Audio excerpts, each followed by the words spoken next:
God, why is Discord blowing up again all of a sudden? Ah.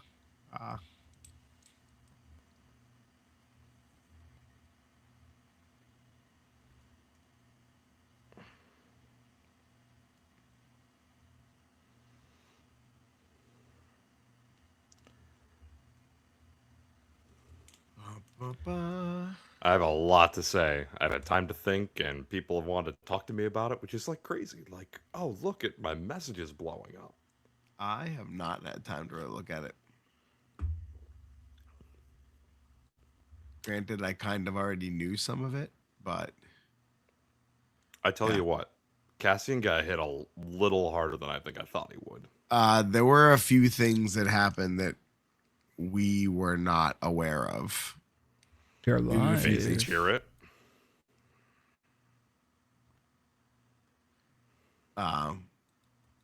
Potatoes. Why are we live on a Wednesday? It's Tuesday. Fuck. I did the same thing with my wife. I was like, "Oh, it's Wednesday," and she's like, "Matt, it's Tuesday." Lemon, it's I'm Tuesday. like, God help me. Why do you have to say that to me? Like, why? Why You deserved ruin it. my day? Your Ivar says Cassian's gonna be deserved it. paying for his Still sins. pretty good. It's. Do, do, I do. think Cassian's still perfectly viable, but WoW is playing him gonna feel a lot different. Are you just reposting the? He's hot Yeah. trash. I'm not gonna unplayable filth.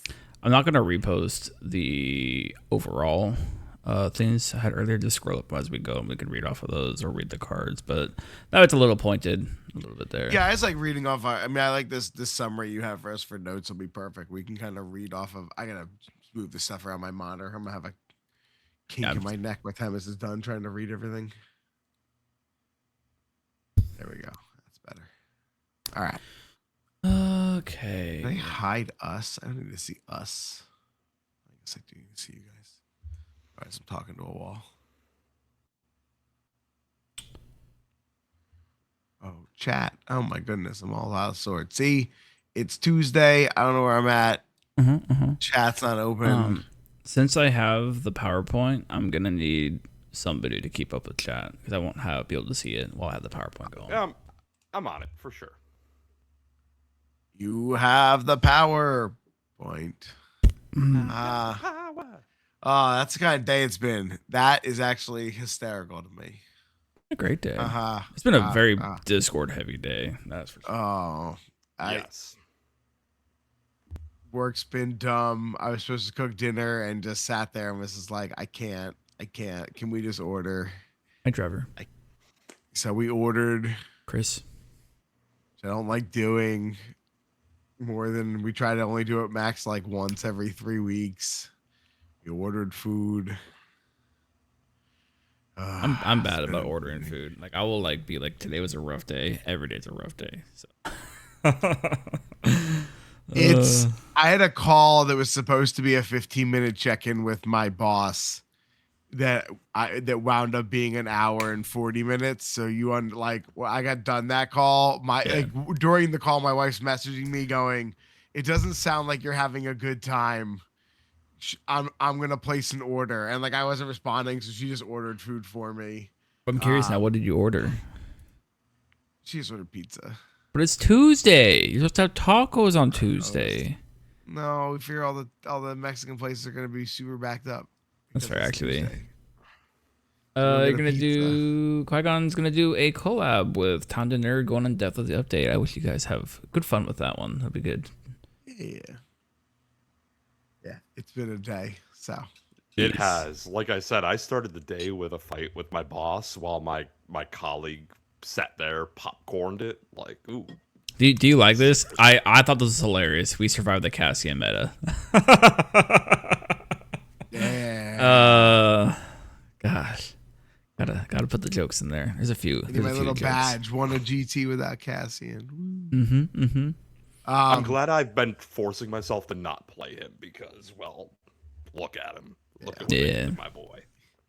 It was I was just sitting down. I'm like, I'm gonna start reading through some of the cards and figuring out what changed. And that was right when Diz dropped the notes in. I'm like, oh, thank God, Diz. This is so nice. You could thank Chris for that. He did that. Purist Chris put that together in the main chat. It was super helpful.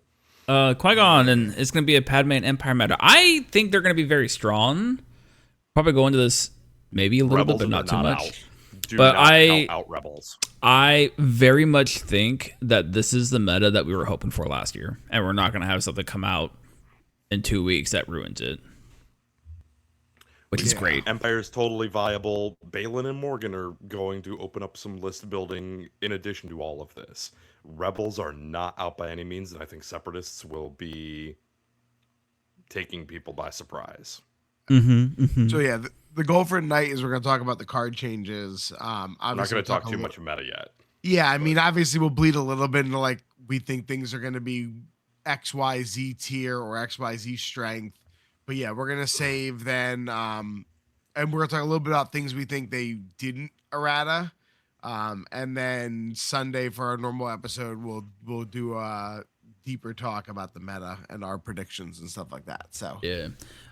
Aegis Leland, hello. Just tuned in. I see graphics. I did a thing. I actually went through and put together. Prepared. I put together a PowerPoint. I put together a PowerPoint. You should be proud of me. We not only have show notes, but we have visuals. And for an off-cycle emergency podcast, like we're cooking on all cylinders tonight. Oh my God, you have access to the soundboard now? We all do. We're no. all in. Oh no. No. Yeah, I know. We're breaking our own like thing and going full professional. Also, let's see. Duralvar. Is that run the deck. Is that Luke? Duralvar. That's Luke's name, isn't it? I think that's Luke.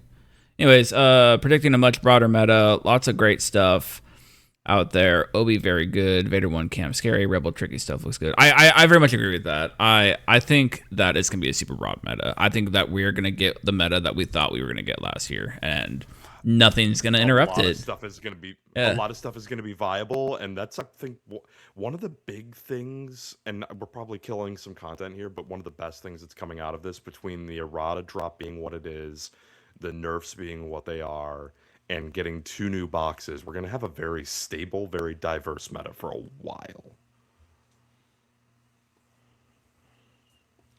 For however long that lasts before it becomes, or something else comes to the top. All right. Well, I think something will float to the top, but you know, I think we've waited long enough. Let's go ahead and we can start recording. We've got like a full house already. Let's hit it.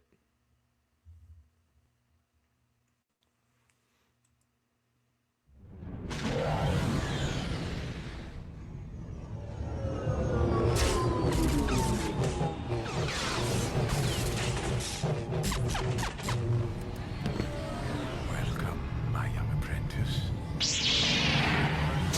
Stretch out with your feelings. I can bring you in warm, or I can bring you in cold.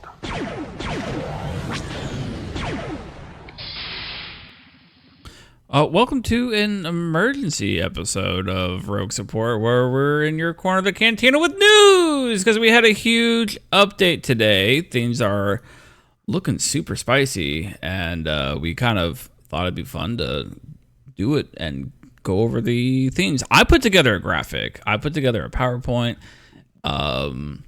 Things are weird. Are full business mode. Dear listener, you don't understand. This is like, whoo. This is a whole new. We're not even sure what day it is. Diz is doing slide decks. Matt thinks it's Wednesday. It is a mess, but we're the most prepared we've ever been for a podcast, and that's saying a lot. Which is funny because we had less time than we normally do for a podcast. Exponentially less time. Not even close. Usually we got a week times. between shows, and like Matt and I were doing content last night, and then we had our episode 2 nights ago. It's 3 nights of Shatterpoint, and we thought we were content starved. Yeah. 100%. It's a wonderful time. So today's a great day. AMG decided to bless us all with the 2026 errata, and I called this slide deck. Tuesday. Yeah, very awkward. Yeah. But, I'll take it. I will take it. We were all guessing days. I don't think anyone guessed Tuesday. Nope. My guess was Friday. Like, come out with Yep. the same I date would have as... expected Friday. I could I have thought it would maybe have dropped seen it Balin as Morgan. like Thursday. Maybe Thursday. To be a hype thing prior to the double box release on Friday, right? Like, Yeah. What a week. This is going to be a wild week. What day is it, Matt? yeah, it's Tuesday now. It's as Sunday. I've learned. It's Sunday in my head. All right. So I called this little slideshow 2026 as Shatterpoint Errata. We survived the Cassia meta. What's next? Because to me it's funny. So for those of you We that are are so just in the listening zone. to We're not this. even talking about what we're drinking. I mean, the You're right. Boba I'm still drinking. The mic's harder trying to go through it. Accuser is drinking. It looks like. It's the same thing. Before the mass, it's my last one. Oh, okay. And then Matt. water. Fair enough. Water It's a the Tuesday. cantina. Tuesday. I had a we go. beer earlier with pizza, so Fair. Beer is water. It has water in it. yeah. One of 4 critical ingredients. It has stuff in it. Qui-Gon in the chat says we needed this update so bad. I think it's a great thing. I've seen so much positivity and so much chat. I haven't been this busy on Discord in a hot minute, so this is great. I'm super excited about it. I don't think I've seen anything really negative, which is amazing. Most things have been generally positive, and I think that this continues. It'll be a wonderful, wonderful time. So. All right, so let's go ahead and get this little slideshow going. We got the, we got all this stuff. We We're can gonna go right compare into before this. and after, and that's exciting. Yeah, so all this is really for did his I did stuff. All right, so I'm first, so excited, man. first up, we got B1s. Biggest thing here is there's a lot of different words on this card and numbers. I want to talk about that one first. Is what do you guys think about the B1s going down in A health? They went up in a stamina, so they went from 18 hit points to 24. That's a lot. And they're countless. So And they're countless. The numbers tell a very different story. They are up in hit points collectively, and they can opt not to die. Yeah. And their melee expertise improved. We'll get there. We'll get there. We'll go. Ooh, That's the next okay. We're slide. just That's the looking at next this slide. card. Got Let's it. go to this one first, one bit at a time. And we have a new ability, new reactive called Countless. I think actually, first off, they kept combat AI protocols. Nothing changed with the wording, correct?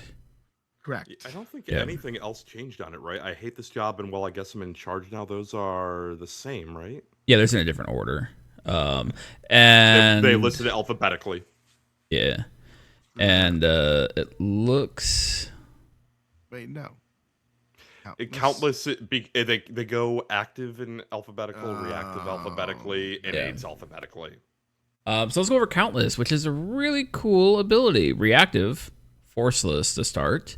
When this unit becomes wounded after the effect is resolved, this unit may use this ability. This unit gains an injured token, then removes a wounded token, all damage, and one condition from itself.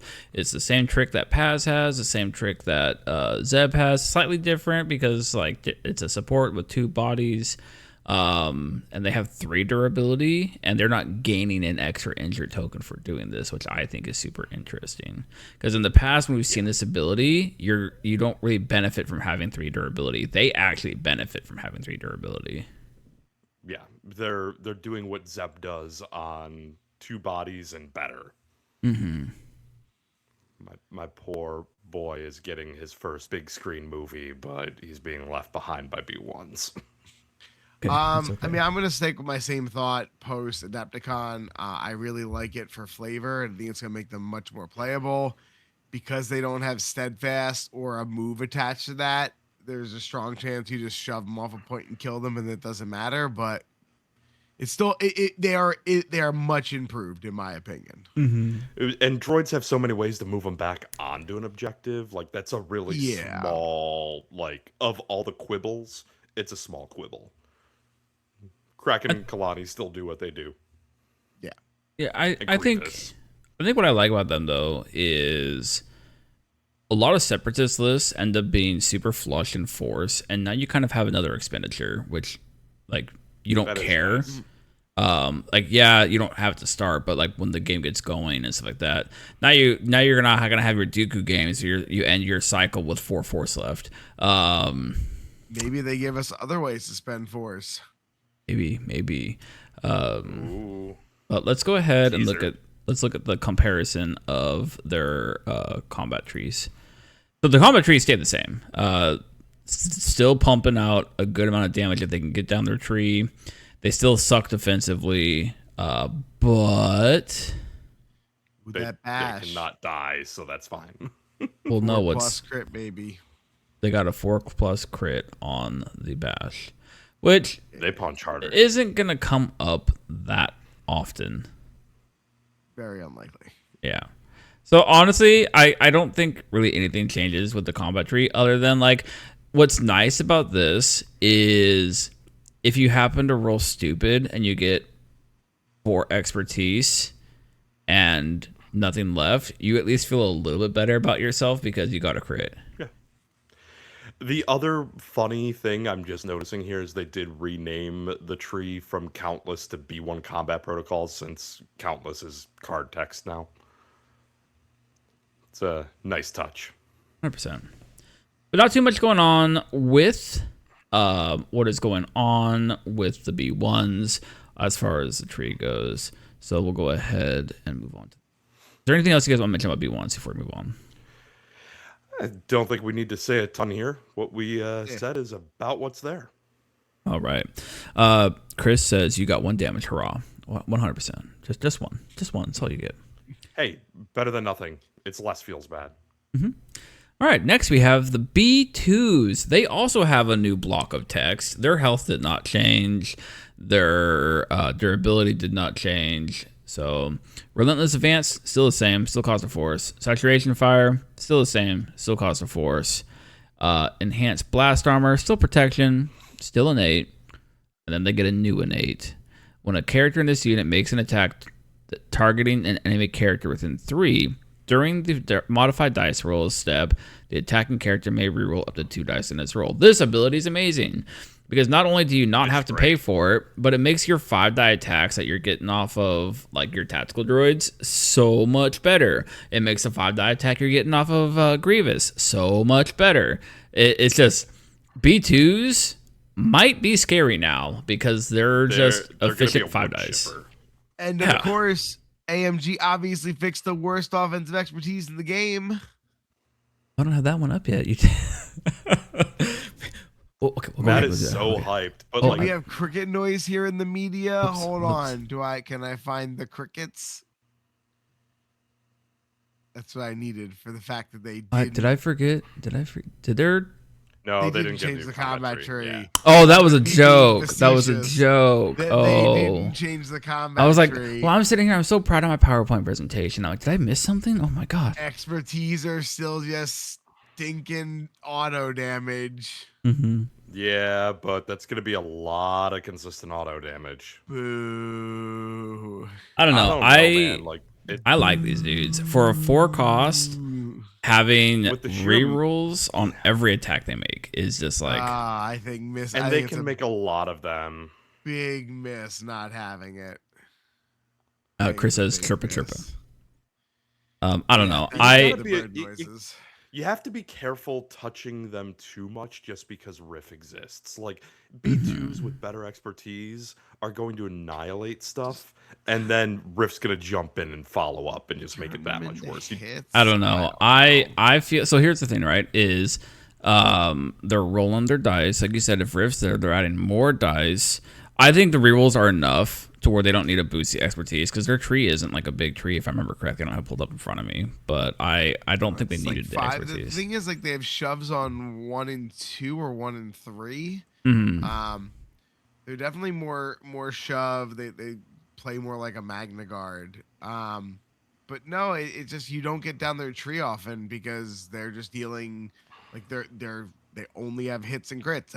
50% of their rolls are the maximum number of results they can get.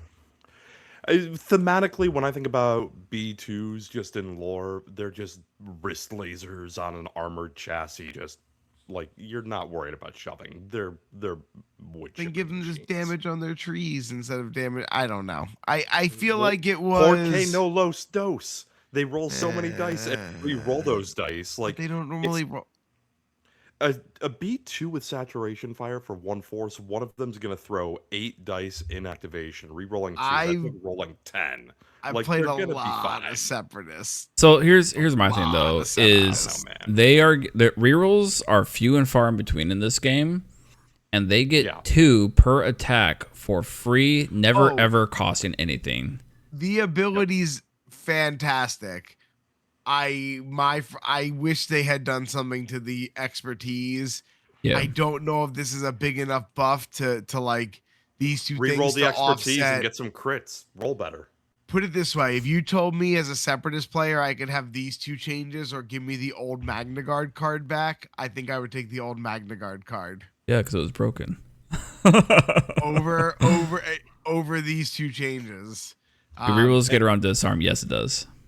Yes. So I think on both of them, I just wish we had a little bit more. I'm still happy. I still think it's going to help. I don't know if it's enough to pull separatists out of as deep of a hole as what they're in.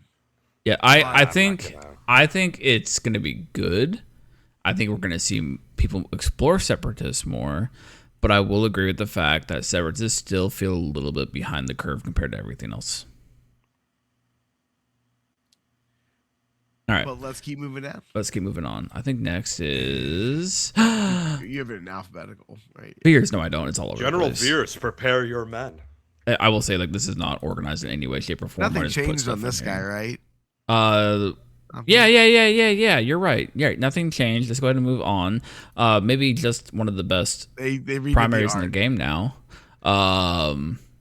Well, this one's a Wow, little that's bit a big bigger. statement. This one's a little bit bigger. All right, so let's go. I think we had this episode recently where I said I think Veers is going to be the biggest glow up from this errata. And I stand by that statement after today getting the full errata because boy, howdy, Veers going. Sorry. An Empire primary going from 7 squad points to 8 squad points is That's a massive. huge change. That And that's alone. before we start talking about what snowtroopers got, and like it's very, very good. I'll give you a best update with an asterisk because I don't think we can formalize how good Padme's errata is until we see the Qui-Gon box. And we'll get to that when we talk about Padme. But Sure. I don't know. I think Veers takes the cake only because he does something that nobody else does in the game. well, so let's go to this. Let's just start off with like the going from 7 to 8 squad points. Yeah. Let's just talk about that and like what that's Okay. 7 to 8 squad points means that you can now take Vader and Veers in a premiere and you're completely fine with list building. You could take Thrawn and Veers in a premiere and you're completely fine with list building. Now that we're also getting Morgan bringing Enoch and what's it called? The Snows got a buff too. We'll go over here shortly. It's very much that Empire losing one of its 7s to become an 8. Premier list building for them. If you want to go solo Anchor Empire or just mono Empire, you can do it so easy now. You're not making sacrifices. And Veers can play between just on this part of his card, right? The tactic moving both characters in a unit on his tactic, and then removing control tokens with We Are the Storm. There's just a lot of potential in that kit, but the 8 squad points is probably the most significant change. No, I mean I agree. Everything you guys stated. So other things that changed with him, his tactic, as Kuyer said, now moves both characters in the selected unit. That is massive because, it's mobility. That's massive and it's free. So It makes stormtroopers just a lot more viable because they've not only have stormtroopers kind of suffered from being behind the curve as support units, just generally, they haven't had a good supporting cast around them to make like a more stormtrooper focused list function the way you'd want it to. Veers now takes that in a very different direction. Moving 2 models is rarer for a reason. Fair. And then next, he still does his make a stormtrooper supporting character within 4, gets to make a dash, gain a hunker, remove a condition from itself, or make a 5-die attack. All of these options are pretty solid because, as we're going to see right about now, Veers makes stormtroopers kind of tanky because they just get to add 1 die to their defensive rolls. So now they just get to add 1 die. And we'll see more later. I think we kind of might as well go into it now because it kind of affects Veers' potential in my eyes. Snowtrooper Lieutenant says Stormtroopers get to keep their hunker when they're engaged. Like, between all of that and like giving out hunkers, adding dice, like Stormtroopers are not going to be easy just to be reliably able to be killed anymore. That's massive in my eyes. Yeah, even like standard stormtroopers are going to feel a lot better under that. Mm-hmm. It certainly brings them from, unplayable, as we've seen up to this point, to viable, right? Like, being able to hold their own. Sure. 100%. Stormtrooper Lieutenant is wild. He is. We'll get to him soon. And then the last thing with Veers that drastically changed is his identity now is at the start of the activation, remove an objective control, which is so much better. Before, my biggest issue with it was cool. You could remove a token, but what is it actually doing for you? Like, you can actually develop a plan around this instead of being like, well, I guess I'll go remove that one, and it doesn't matter because I just claimed it anyways. It helps you plan your turn so much better. And remind me, like with his identity, both the identity and his tactic are at the start of the unit's activation. Is there a particular resolve order for that? You get to pick if it's both at the start. Yeah, because tactic is still Okay. Because tactic is the start of the activation. That's where the difference comes between the strategic positions thing versus like your tactic on sabotage. Yeah, so technically you would go tactic first and then identity, right? So tactic has to go first. Yeah, because that's why it works with no. Oh, because I'm thinking of the Maul or Mother Savage thing, but that's because it's Savage is reactive, so the reactive is reacting off the tactic. Okay. Tactic first. All right. There's Veers. Veers looks cool. I'm so excited for this. I love Veers. I'm excited to finally get him painted. I think this is amazing. I think he's going to be one of the best Empire primaries. I think his play rate and win rate are both going to shoot up. I don't think he's going to be like instant success for those that want to play Empire because he's got a lot going on and it's going to be a lot of positioning and can you position properly. It's not going to be super easy to play, but I think it's bringing a different play style to Empire other than I go forward and smack you real hard. And I like that a lot. Yeah. This might actually be a character for Tactical Geniuses in alignment with his name. Yeah. I think why this is a really good balance of a change is because yes, it certainly is going to skyrocket Veers, right, to what Diz was saying, but this like his combat tree isn't incredible. Stormtroopers didn't all of a sudden become busted, right? Like we're going to talk about them here in a little bit, the other ones that changed, but it's not like with what we saw, like the massive update, the clones, where here's health for everyone, here's like stuff for everyone. You're still only moving stormtroopers around. So I think it's still going to really balance, and it's going to take a little bit of time to like really learn all the tactics because it's not like rebel supports, right? Where people are used to them being hitting really hard on their turns. They're still stormtroopers, right? What I think is super interesting is if anybody has been playing Veers more than once in the past year since he came out, they're gonna have a leg up on this because his like play pattern doesn't really change. He just gets more, which is really cool. So if anybody's been like playing Veers at least a little bit, like, I'll be scared of them. And Veers, I think the big thing he does is, like, to Diz's earlier point, is opens up list building, but it pulls up an entire archetype where you can build around stormtroopers as secondary supports. I think that's helpful to, I think Krennic kind of benefits here because Krennic with Shore Troopers was already like, okay, cool, that you've got an opportunity to throw 6 dice out of activation instead of 5. Well, Veers with I Will Have Results, that's a second time it gets to happen because that is another way to get 6 dice. But it's also with Snow Trooper Lieutenant getting to keep hunkers, like that's all very like functionally viable. Like that Obi-Wan and Balin are both great, and we put that ability on a secondary. Like Stormtroopers are gonna get a lot of goodies out of this update. 100%. I think something else too with this is I think Veers getting the boost. We're going to see Krennic get a boost too out of this because you're going to have that Stormtrooper centric build with Krennic and Veers, like you mentioned. And I think Krennic might actually see some really good results because of Veers' little boost. Because you could take a 9 and an 8. That sounds really good. And Veers still doesn't use a whole lot of force. He's only got one thing to spend force on.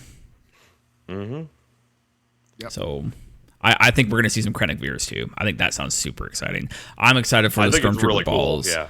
Like, it is time for the Stormtrooper ball. Because think about it, you can do Krennic Vader Shores with Veers Snowtrooper. You pick your 4-cost Stormtrooper of choice, and that is kind of scary. You could go DTE and Snowtrooper Lieutenant, and now you're aggressive and tanky at the same time.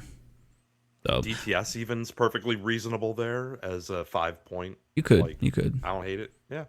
You could go Vader 3, and like Vader 3 might see more play now too, because with Veers, Krennic gets more popular. We got a lot of stuff going on. Veers Morgan, Veers Morgan's another one. Like, this is where I keep coming back. Like, we saw his ability card from Adepticon. I was like, man, Empire is gonna get opened up. Now that we know that he has 8 building points, is just like, oh my god, like Empire might be back on the map.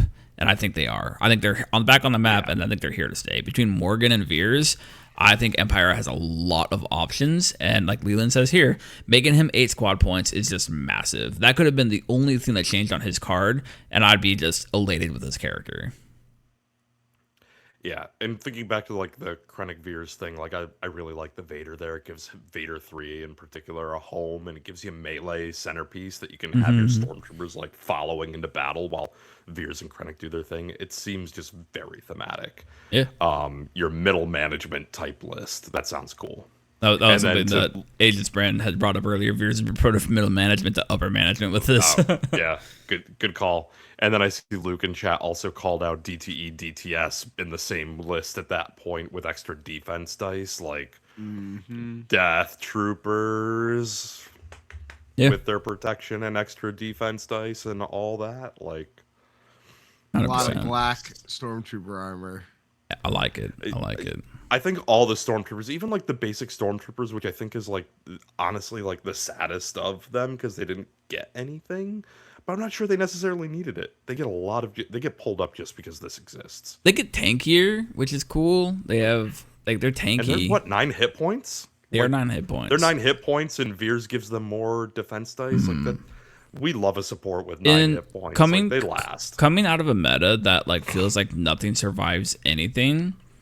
I'm kind of excited to see some defensive options. And I think this is going to be really cool. I think it's going to shape stuff very nicely. But let's go ahead and move on to Stormtrooper Lieutenant, because this is probably another just massive glow up. Like, God, it's such a big thing. So let's go ahead and start. Press on. Nothing changed with that one, right? Galactic Empire supporting unit. Chosen unit removes a condition from itself, and then it gets to dash. The thing I do want to kind of like touch on here, it's Galactic Empire supporting unit, and on paper that doesn't like that's great for Stormtroopers just like Veers, but Snowtrooper Lieutenant and Elite Squad can be in the same squad now, and that's kind of cool for them. Sure. Yeah. Spoiler alert.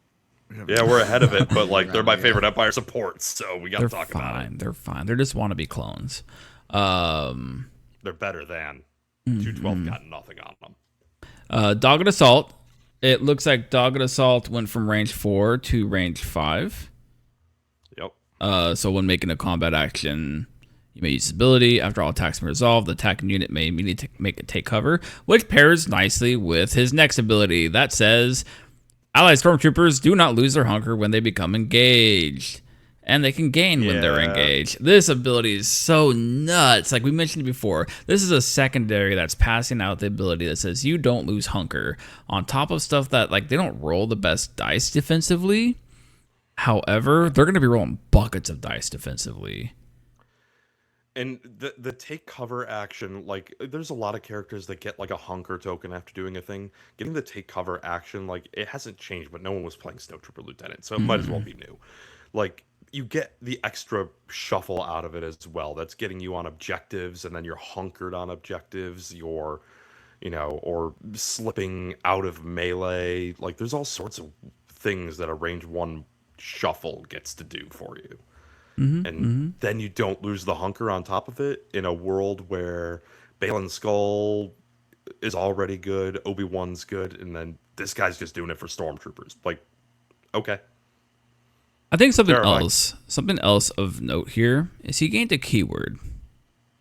He did, which is actually really interesting and unique because the trooper tag is his new keyword. Yeah. And that's rare outside of support units. There's only one other character who has it as a secondary, and that's Callus. So Callus gives him access to 2-die rerolls? Cool. I don't think it's gonna be relevant, but cool. I mean, I think the more important thing is Trooper means he gets a hit from Hask, right? Or is it just supporting? It's just supporting. It's just supporting. Oh, never mind. But there's something somewhere where like Trooper is relevant. Galactic Empire Trooper. Yeah, it's fine. It's fine. It'll be important eventually. Actually, it is actually important because commanding presence and the change with Imperial Discipline when an allied Galactic Empire Trooper character within range 3 would gain a condition, he can instead suffer 1 damage. He gets the benefit from his own ability. True. Yep, there it is. But yeah, the Callus rerolls is a good shout because he gets more than 1. Which he did get an upgrade to his combat tree, so Callus rerolls are better. About how Callus rerolls are better in defense, anyways. It's fine, especially for Empire. And for what it's worth, we were talking about how rerolls are rare. Well, he gets a side benefit of he gets to reroll 2 dice in Callus, and that's not a normal thing. I do like the fact that he can remove conditions from himself for damage, which is really neat. When you're taking strain, like I will happily trade 1 damage for potential 3. Or expose even. Like if we're looking at Empire as being like a defensive brick of nonsense, expose is really going to hurt them because their dice is going to be inefficient. Who cares if we're rolling a bunch? So I don't know. I like Snowtrooper Lieutenant. I think he's going to be a slam dunk on a lot of lists. I think he's going to feel like a 4 now. I was talking with the purist of Christopher's earlier, and the way we were kind of looking at it is DTE is kind of like your aggressive Empire secondary, and then Snowtrooper Lieutenant will be your defensive Empire secondary, and I think that's a good way to look at it because that's kind of what they're doing.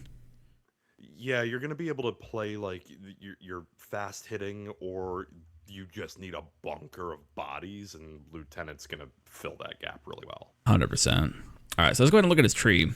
He got a whole extra step. So he's got another die. Tell me Callus rerolls aren't sounding pretty good right now. He's got an extra die on top of his sharpshooter. He's got an extra step. So he could pump out 1, 2, 3, 4, 5, 6. He could actually do 7 damage, 8 damage in melee if you hit high. So more likely 7 damage. So you're probably shooting stuff with him. I don't know. I like it. I think adding the extra 2 damage at the end of the tree here is really nice. I think something else that people are kind of forgetting when we evaluate these Stormtrooper or these Snowtrooper Lieutenant and Snowtrooper specifically, which we'll get to. Sergeant exists, and Sergeant says Stormtroopers get to add dice. So it is not crazy to think that Snowtrooper LT could be rolling 8, 9, 10 dice and then you're very kind of reliably hitting that 5 steps down this tree for nothing. It's I think that's really good, and like because Vader and Thrawn still are 7 squad points, and Stormtrooper Sergeant is going to be a linchpin in making Stormtroopers work with them. Like, and he's still just he's still a good secondary. He moves stuff. Yeah. He lets you take supports that matter. I think Stormtrooper Sergeant is still very, very good. And I think the added dice is something that we really need to look at when we're looking at Snowtrooper Lieutenant and the Snowtroopers. Yep, 100%. And that's something that you have to keep in mind with a lot of these balance things. Like, you could do more with the B2s, but they exist in a world where Kalani and Kraken are already doing so much for them. Like, the 5 dice attacks become 6 dice with 2 baked-in rerolls if you're playing Kalani and B2s in a Bane list. Like, that's going to be back. Trevor says, kind of wish I owned this box now. It's probably in your store. You can go buy it. Honestly, you can go find it on Amazon. It's probably on coupon. Like, this is not a box that has moved a lot. It's out there. Speaking of, go support your local store though. Don't support Amazon. Let's be real. I don't disagree. I would say everything that's already released is 50% off at our local store. There you go. Well, you should have told me that before I owned everything. I did that recently. It was everything. I'm sure the new releases. I'd be shocked if the new things they just bought. They were like, yeah, they hit the shelves. They're instantly 50% off. Maybe that'd be weird, but. Speaking of kind of wish I owned this box right now, we'll get to it later. But Omnis had asked what I thought about Kit now with Mandos, and I sent a screenshot of me putting Kit in a cart online, which is just hilarious. I'm local. You just said that. Yeah. Wow. Anyways, so we'll go ahead and Matt, do you have anything you want to add to LT? No, I think we're good. He's a lot more interesting now. Yeah. Yeah. I mean, I still think you're just gonna see him built in the same area. You're just gonna see more of him. I think his building isn't interesting. Is put him with stormtroopers, right? Like, yeah, only so many flavor combos. But yeah, it just makes him more viable, and it gives stormtroopers. It makes stormtroopers an archetype, which I really just. I think he's as important as Veers from the game the entire making. time. Yeah. Yeah, and I think he is as important as a piece as Veers to making stormtroopers an archetype within Empire. So I'm really excited to see that just for the game in general. 100%. I think it's one of the biggest things that come out of this update. Like, stormtroopers are the defining faceless masked soldier of Star Wars just generally. And like, Legions had a corner on playing stormtroopers for the longest time, and now it's like, oh, that's a viable thing you can do now, and you can put stormtroopers on the table and it'll function. Yeah. There's a lot of exciting stuff there. There is. Let's move on to snowtroopers. I have seen some conversations revolving around these guys, and we might be here for a minute. We might be here for a bit. So first off, Forced March does not change. That's fine. Assault Tactics. And I think it's still perfectly reasonable. Assault Tactics does not change, which is perfectly fine. The first change, Innate. Well, this unit has one or more hunker, it has immunity exposed. Wonderful. We just talked earlier about how one of the ways to get around all this defense that Empire is getting now is you expose them. Well, you can't expose these guys. You're probably going to have a hunker. Those hunkers in melee, like, that's going to be with the amount of like melee stuff that's going to benefit from a lot of the nerfs. Like, people were talking already, Vader won Kiadi Mundi. Like, being able to keep the hunker is going to be good, and then on top of it, you can't expose these guys. Like, they're going to stick around for a 3. That's value. I think that is probably the biggest thing to keep thinking about and keep at the forefront of your mind while we're looking at these guys. These are a 3. So they're in this. They're in the same. They're in competition with ISB. They're in competition with the HK droids. They're in competition with I think like Era 3s, Bar 2, Wingguard, and Wingguard. So they're not even the best 3 costs we're going to talk about in the errata. No, you're not wrong, but I'm talking about in era. That's a different era. It doesn't count. So this is still functional. This is good. I think while yes, I think extreme condition training is a cool ability. I think it's very, very situational, and it is by no means impacting if you took a bunch of white out and crossed that off on the card, it's never going to impact my decision whether or not I put this unit in a list. If I'm bringing snowtroopers in, it's because I need them as a 3 cost and I'm building a stormtrooper list. I don't care. That line of text is just added bonus. It is not a factor in me bringing them. And that's kind of like when it comes down to it. That's how 3 costs should be. Is you're like, I have to take a 3 cost, like, and that's why they're in the list, not because I'm not gonna feel as bad taking them. Yeah, but it's like I think that's the big thing though. Is like I don't know. Like I just look at them and I'm like, they're playable now. They have the Stormtrooper tag. They are gonna add to the. If you want to build a defensive Empire build, you're probably playing these guys. If you need a 3, and that's the biggest thing at the end of the day is, do you need a 3? If you don't need a 3, you're probably not looking to these guys because Empire has a lot of really good 4-cost supports, and they're all Stormtrooper tagged. Stormtroopers, Death Troopers. Dark Troopers aren't Stormtrooper tag, but they're still solid. But like Empire has a lot of 4-cost supports that are perfectly serviceable. But if you need a 3, you probably are grabbing these guys. So let's go ahead and look at their tree because I think this is also what matters. They go up a dice in range, and everything else stays the same. Correct. Their expertise is better. Yeah. So expertise is better because 1, 2, 3 instead of 1, 2 to 3, 4. Tree. They lose that strain ability on there. Tree stays the same, right? Yeah. No, I mean it's definitely like an extra die. Who cares about getting to the 4+? Like 4+ with 5 dice before was a unicorn. So like here's 6 dice with, a 3+ on 6. Okay, cool. Like you're getting that crit hit extra damage pretty regularly, or somewhat reliably. I like it. I'm fine. Yeah. Again, I think they are I wouldn't call them an over-tuned 3-cost support, but I think they are definitely an above-average 3-cost support. Sure. I'd say they're just tuned. They're not under-tuned. They're about in line with what you want a 3-cost. If you put them in the Stormtrooper, if you like lump in the fact that Stormtroopers as a whole got a boost, I think that's what pushes them to an above-average 3-cost. But yeah, just in a vacuum, I think they are very just average 3-costs. I totally agree. Okay. Let's look at some things real quick. They are a 3-cost that has 2 bodies that maxes out at 7 damage. They can kill Vader as a 3-cost. Sure. So I think technically Bar2 Lando can as well because of conditions. Because of conditions, I think so. Yeah. I never get more than 1 or 2 down the tree. But the biggest thing with these guys though is they're Stormtroopers.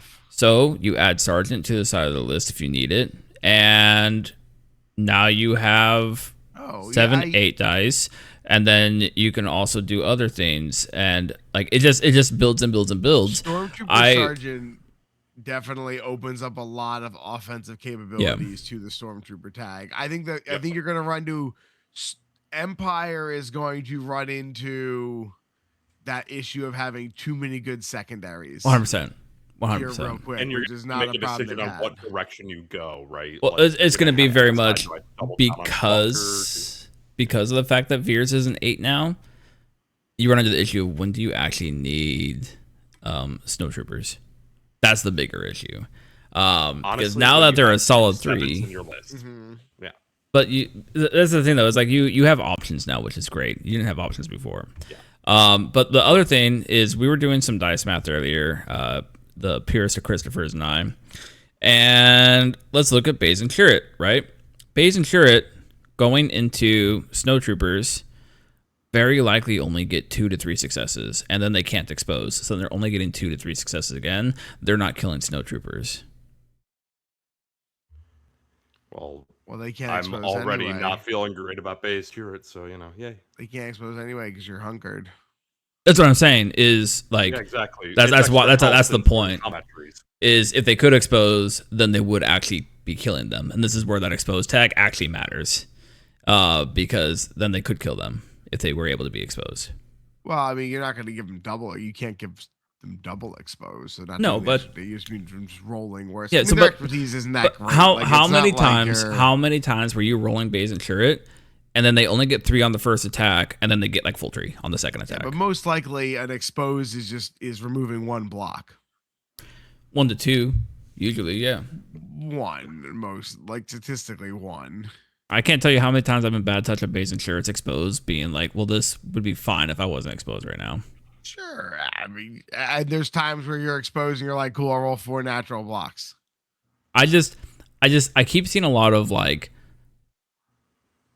when it comes to snow troopers. I'm like, there were 3 costs. For a 3, they're incredibly solid. There are 3 costs. They do not need to rock my world, but they are a role player that serves a perfectly reasonable purpose. I think the issue is going to be, that we said already, is they're gonna battle with stormtroopers. Yeah, they're just not going to, not stormtroopers, but like shore troopers and death troopers, sure. For going up, but like this, I think a lot of it's gonna be play style. If you want to be really hungry and snows are gonna be better. If you want to run all premier like Empire, I think that's where you're gonna see snows Anchor as an auto include. Like you're gonna need it because you're gonna probably want to have a lot of flexibility. Yeah. I think it just comes down to your list construction, and I think that they're just a serviceable 3 now, and that's where they need to be. Yep. I think they're 100%. Wonderful. Next, the Crosshair box. All the box got an update of eras, and that's it. I think it just makes them for Elite Squad. Yeah. I don't think this changes Firebrand or CT-9904. Yeah. Agreed. Firebrand maybe sees a little bit more play for fun. CT we talked about on Sunday needing an update, and this isn't what he needed. Didn't. Yeah. That was not his eras were not his problem. Yeah. Elite Squad being able to play more places, pretty nice, especially if you aren't going that like a Stormtrooper shell. Since they're not Stormtrooper, they have an interesting home elsewhere. Yep. I still think their best role is playing with Hunter Lando, but all you can do now is just put them on the other side of that list. Yeah. 100%. That's it. Fun. Infiltrate. This is big for the game as a whole, and I know people have been talking about this basically since this ability came to the game, that this is a stupid ability and it shouldn't be in the game because it's too good. Basically, Infiltrate went from range 3 to range 2. I think this is overall a good change for the game. It really limits it really limits like where people would just take one of these things because it had Infiltrate, and it meant that they were starting on points. However, I have been known to say you don't need Infiltrate to be competitive on missions anymore. There is so much mobility in this game. You don't need it one way or the other. So I think it's fine. I think it's a good change because it gets rid of a crutch, in my opinion. And I think it'll make people better at the game. And I think it'll make the growth of the game better. Make an Infiltrate just, hey, it's down to 2 inches or range 2.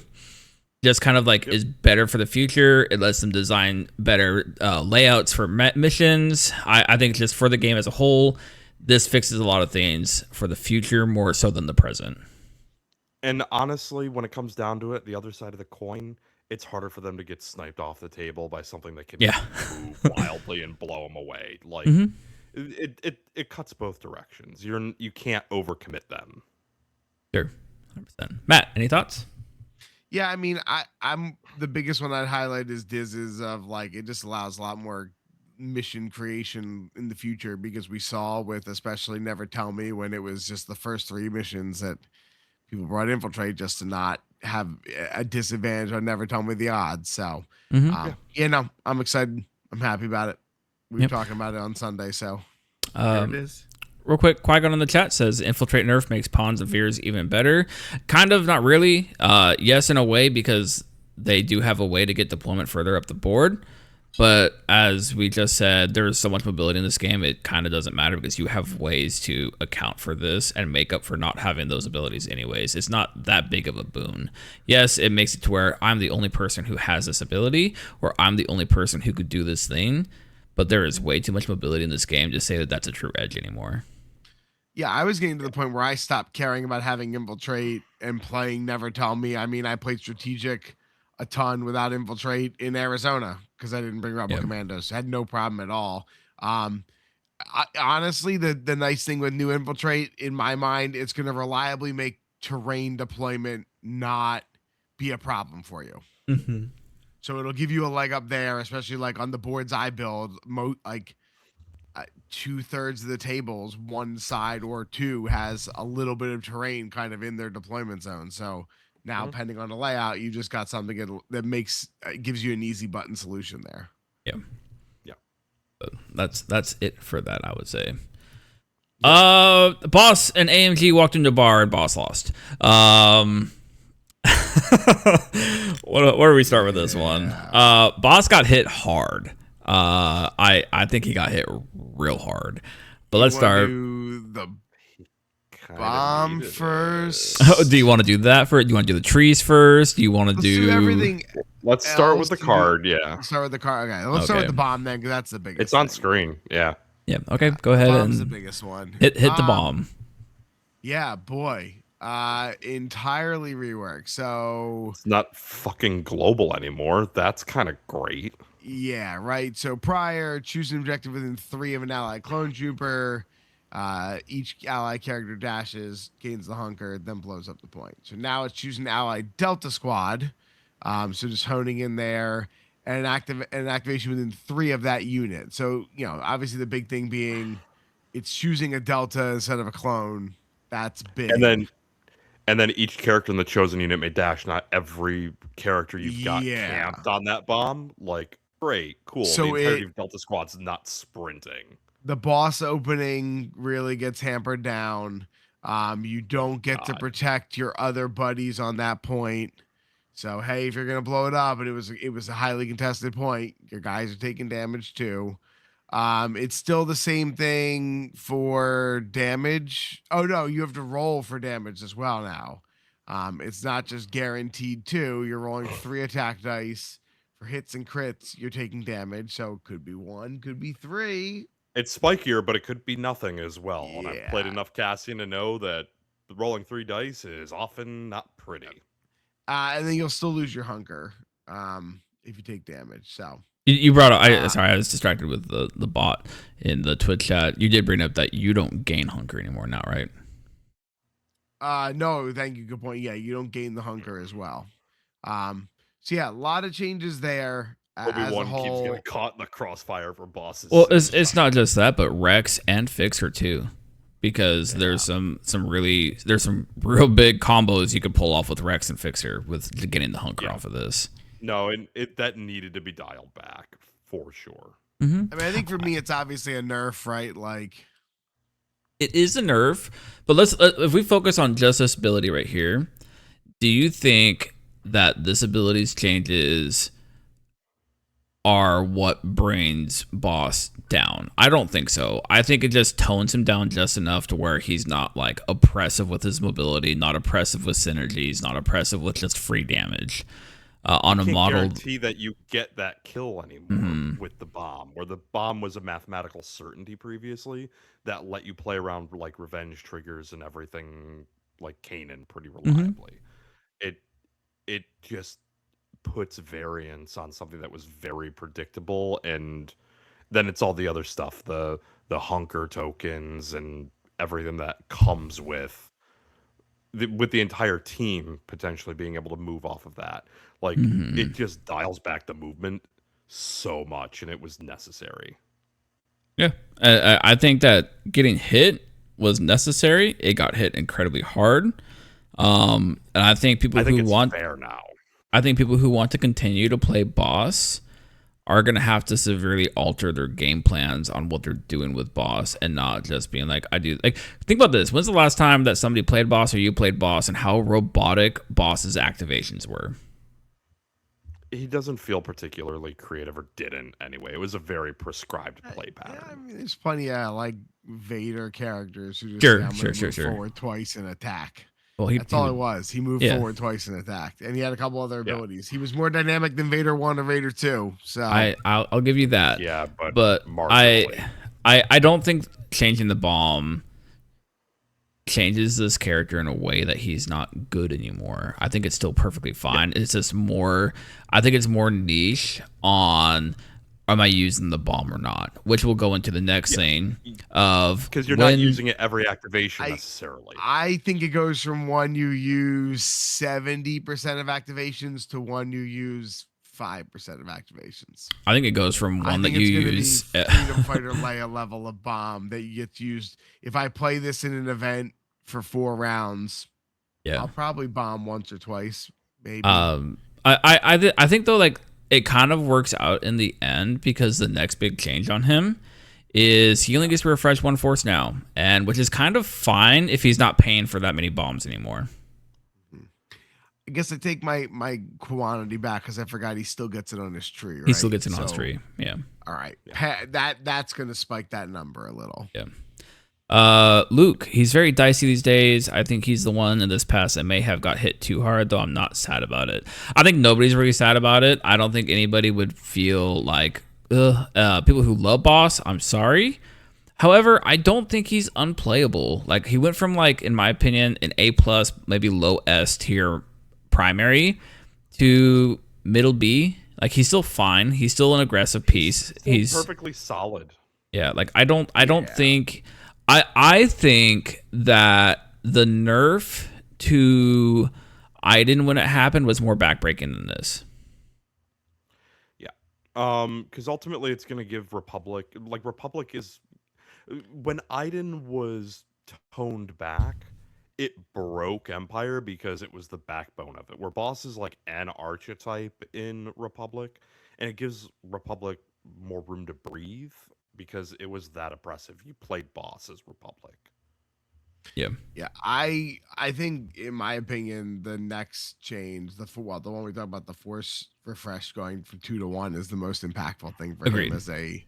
It changes his math. He goes from being able to refresh 100% of the Force he brings to only 50% of the Force. Yeah, that's the problem. Is him being a 2 cost still is tough. Or 2 However, force.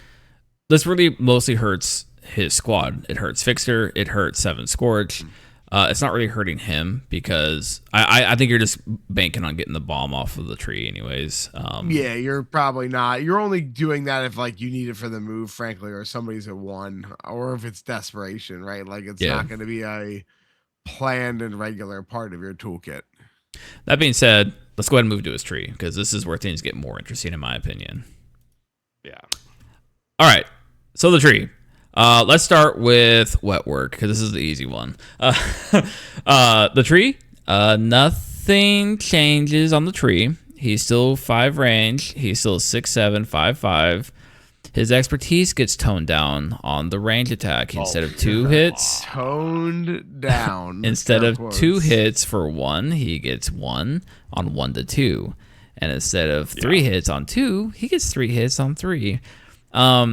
People who look at Covert Mandalorians or Paz are probably like, well, this is a primary. Why is his expertise worse than a set of supports? But, that's not neither here nor there. We leave Coverts alone. They have other issues. Coverts aren't getting Fixer dice plus Hunter dice fixing.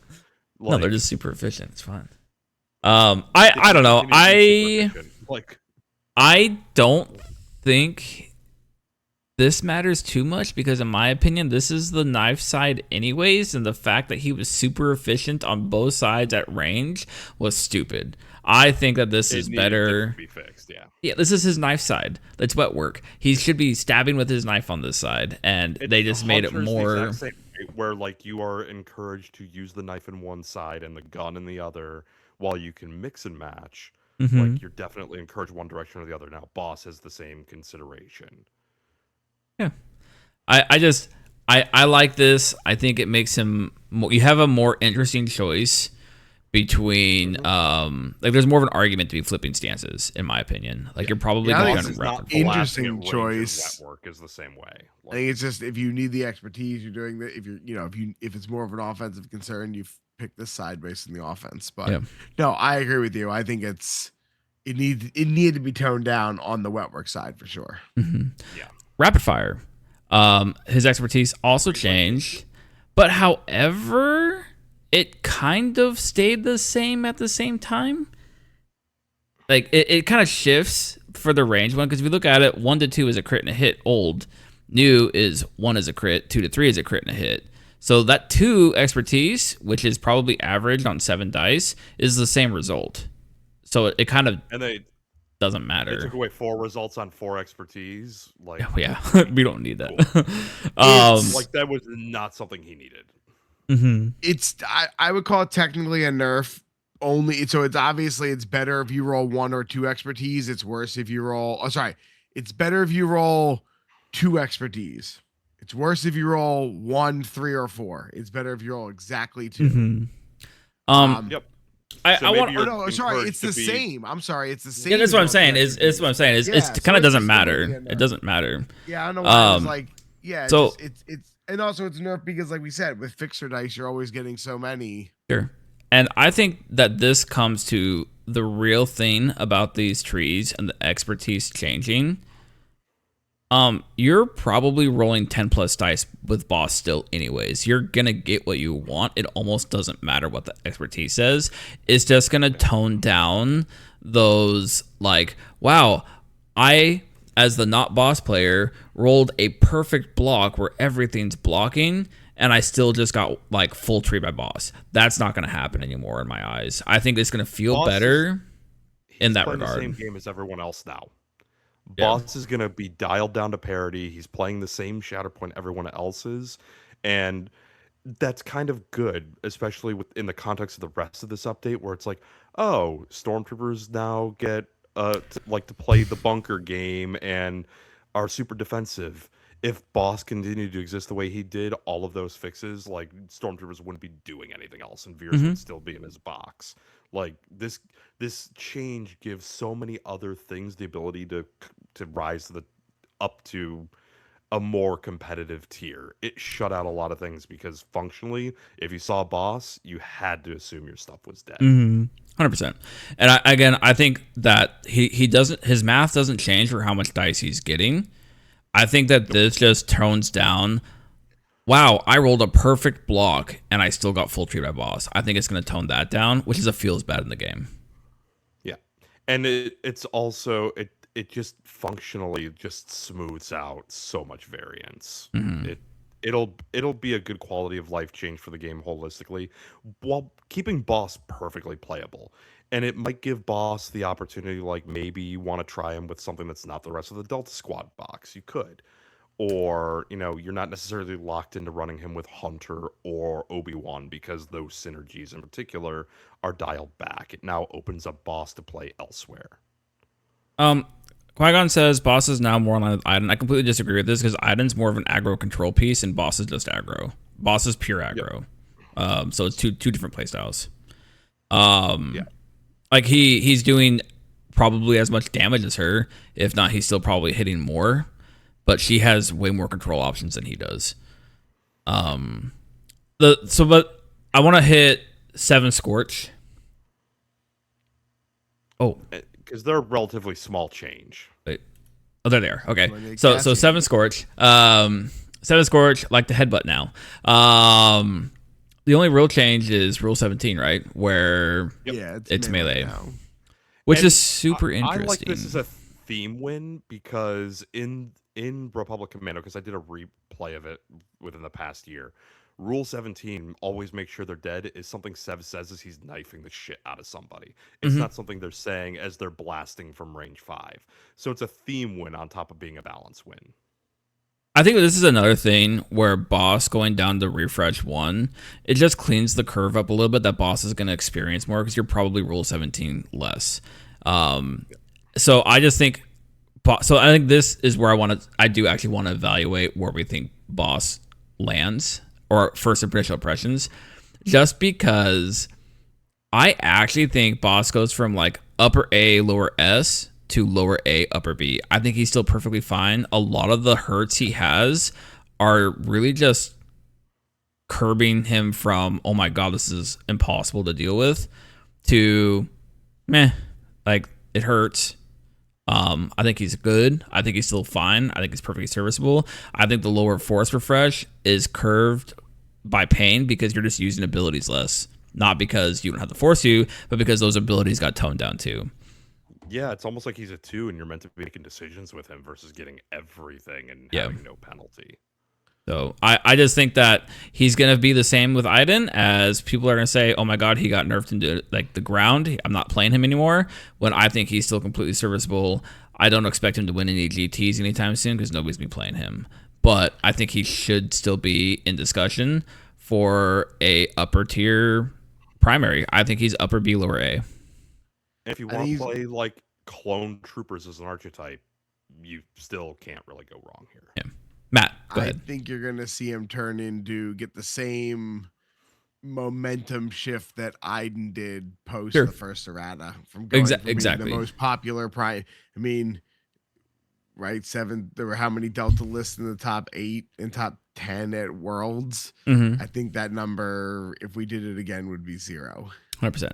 However, and I think where like you're gonna really see the change is not that they got bad. It's wow, we're all kind of fucking tired of seeing this. Yes. Like, yeah, I mean, the people those people who, when they announced Delta, said, man, I love Delta Squad and I love the video games, I want to play Delta. Those people are still going to be there playing, and it's still going to be a list that's going to do well.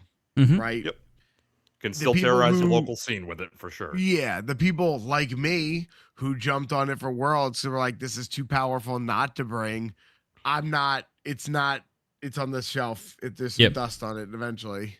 Sure. I'll still pull them out to play them because I love playing Hunter. I love playing clones, and it looks really cool. I think nice and thematic. I think the big things to look at is the things that you're pairing boss with the most, being Lumi and Hunter. Those lists are still good. You're just going to stop seeing like boss anchors. You're going to stop seeing things revolve around boss. And I think for the health of the game, that's a wonderful thing.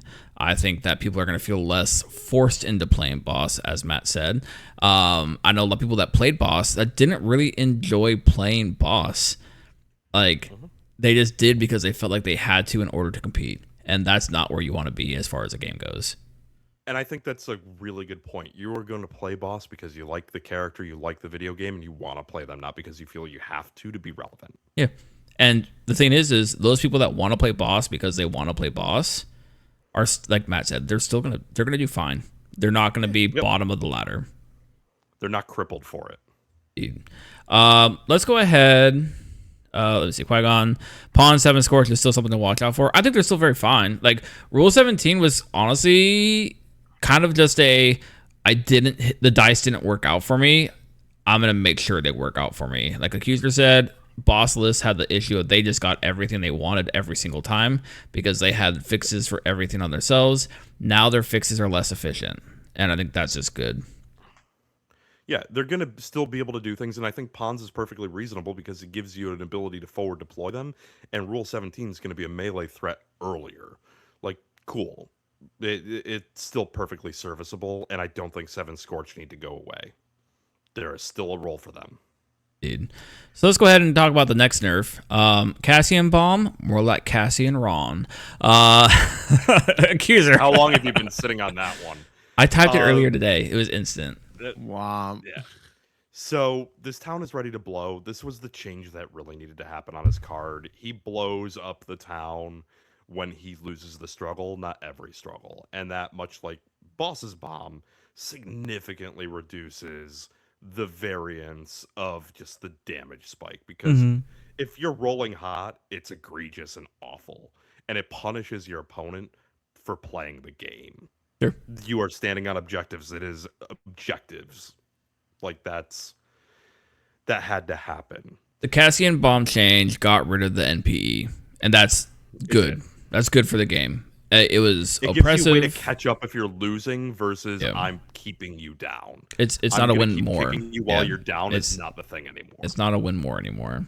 However, the next change. Let's talk about the real change, which I think is that, like, honestly, I would argue that the changes to Cassian's identity are bigger than the changes to Boss and his meta relevance, and perhaps for a good reason. Once per turn, when the unit becomes wounded by an enemy attack after the effect is resolved, you can choose another allied unit. They get to dash now instead of advance. If they're spy, they get a full advance instead of a reposition. And the big thing is the caveat. It's enemy attack.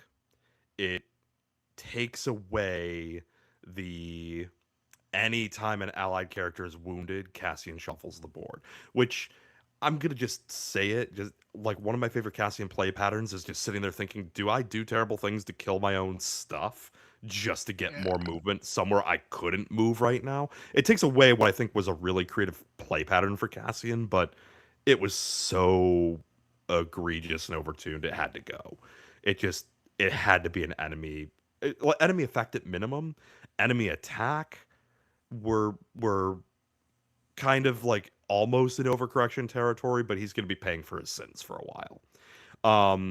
The other part of his card, it's sharpshooter 1, impact 1. It doesn't stack the same way anymore. It is cut in half from its former efficacy. The movement got better. What do you mean? Right? No, it got worse. No, it went from an advance. Oh, I'm down looking to at the dash. wrong. I'm looking at the. Yeah, I just realized I went backwards on this one. I can't be perfect, okay? I've been reading off the notes, and I'm like, wait, it said movement in the notes, but I'm looking at the cards, and I'm like, no, didn't it get worse? Like, wasn't that it? Okay, The movement got hit hard. It's no longer a reposition for spies; it's a full advance. Yeah, and good. Like honestly, it's such a good ability still, and it's still gonna do a lot in Rebel like double revenge lists. It'll still. I'm be surprised they perfectly didn't. reasonable, but I'm yeah. surprised they didn't make it dash a rebel and advance a spot. I'm surprised they didn't make it rebel as well in there. Yeah. So here's the thing that I think about would have gone this. too far if it done that, because the enemy attack is already gonna like take away from the big thing with that though is he still has friends everywhere, which is cool, right? Like he still gets to support whoever wants to go. Keeping the Cassian theme. Yeah. I don't think that this is an overcorrection. I think this is perfectly fine solely because it's still global and I can still pick anybody. Like and I can Rebels literally are still flush with lockdown characters. And I can, and I think the revenge archetype needs to be brought down a little bit. Like revenge is almost too present in the game, and it's single-handedly because of Cassian, really. Well, it's like PLC is back to being like the queen of revenge, with Mother shortly behind her, I would say. I think Cassian probably shortly behind Mother, as far as like efficacy, because Cassian's could not do anything, just because it gives your opponent more workaround to not trigger that revenge trigger, and I think that's why he drops a little bit right there. But I think that's the good thing. I think every ability should have some kind of workaround, otherwise it's going to create bad feelings. And so it makes him vulnerable to things like Wrecker. It makes him vulnerable to things like the Boss Bomb. But like we had talked about a few episodes ago, talking about the Morgan box, Morgan being able to strain something and then manipulating hand and wound them from their strain, the only revenge it didn't get around was Cassian. Now, Morgan does not get penalized playing into Cassian. Morgan's kit is scarier now, arguably. There's one other interesting change on Cassian's card. His identity went from being Cassian Andor to Casa, which I thought was kind of a nice nod to the TV show. So he keeps his friends everywhere and got his lore accurate birth name. Right? Like, did I see that right? What am I looking at? I don't. What am I looking at? Where'd it go? Or did they change? They didn't change his card back. Never mind. I'm imagining things. Yeah, you're imagining. Ignore me. Yeah. They only changed the card back. What are you talking about? Never mind. I was saying none of his abilities. Hallucinating. None of his I must have abilities even. dreamed a thing. That None of would've his. been cool. None of his abilities even mention his name at all. I thought I imagined it. But yeah, other than that, like, yeah, vivid imagination. No, he's still 2 force, and I think that's good because it ties into the Bazin Chirrut change, which I think we need to talk about next. The Bazin Chirrut change. What? There's an order. There's an order to this. Yeah. It's so big though, and it's directly relevant because they were so handcuffed. No, I think we could talk about that completely separate because it's a Bazin Chirrut thing, not a Cassian thing. It's a Cassian thing. It's what pushed Cassian over the top. Okay. What do I push Cassian over the top? All right. So I think Matt, do you have anything left you want to say about Cassian? No. Okay. I just want to end with it. I don't think Cassian is bad. I think it opens up more things for Rebels to explore. No. I think that's the biggest thing.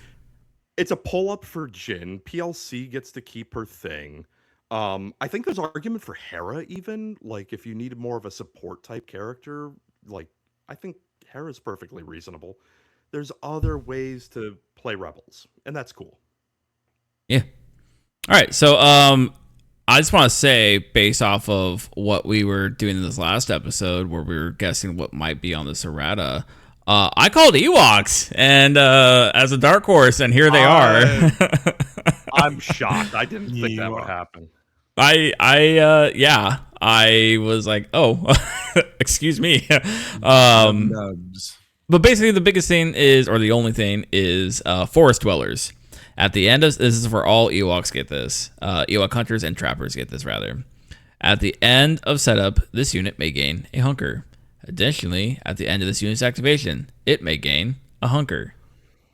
I love that. So yeah, obviously it removed their old ability that gave them just camouflage. That was just the after deployment. Yeah, so now they get the end of return. I love it. They're fading back into the trees. That feels like that Battlefront mode where it's like they fade into the mist and all you hear is the war horn. Yeah, I like it. It's exciting. And then strength in numbers. Health increase, yeah. Yeah, adds 2 dice instead of 1 to keep it in line with the other similar effects. Indeed. The other gang up effects. And their expertise got better. Reasonable, I think. Right. They got 1. They changed defense dice here. Yeah. Oh, they flopped them, right? Yeah, they flopped the defensive expertise. Because of the fact you have more hunkers, right? Like, yeah. Expertise. Yeah, that's all I did. So instead of having 5-4, they went to 4-5. Which just because of the I think the rest of the trees look fine. Like they look. It's just the defense dice flop, right? Yep. Yeah. Super easy. Indeed. All right. I don't know. I don't play Ewoks. Cody, I saw Cody message saying that he's super happy. So makes it, more it hit gives points them and more. more hunkers is cool. Yeah. Yeah. And it goes to that question of is AMG willing to errata something they already errated this quick? Yeah. Luke says great changes between this and aggro being a little lower. Full Ewoks are viable. I think it's cool. I would like to see more Ewoks just because like it's something we don't see. So I'm sure Rudy's happy too. If that's the big win out of this update, we're going to see more stuff we haven't gotten to see a lot. Like there's models gathering dust in a lot of places. Like if Boss had to take a hit for that, like okay. Yeah. All right. The Queen got a glow up. Queen Padme Amidala. First off, she goes from 9 to 10. That's big because 9 to 10 is a big break point. Yes. That's massive. One big thing is tag of Naboo, which super cool. We saw the Qui-Gon box with Panak and Naboo guards, right? Presumably future proofing. Yeah. And then she gets rid of coordinated fire 2 damage, but gains the Queen's Gambit for a force. When an opposing player gains 1 or more momentum after the effect resolve, this unit may use this ability. 1 character in this unit may advance.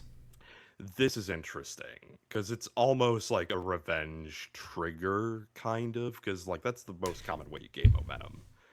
Like that's kind of cool. A full advance.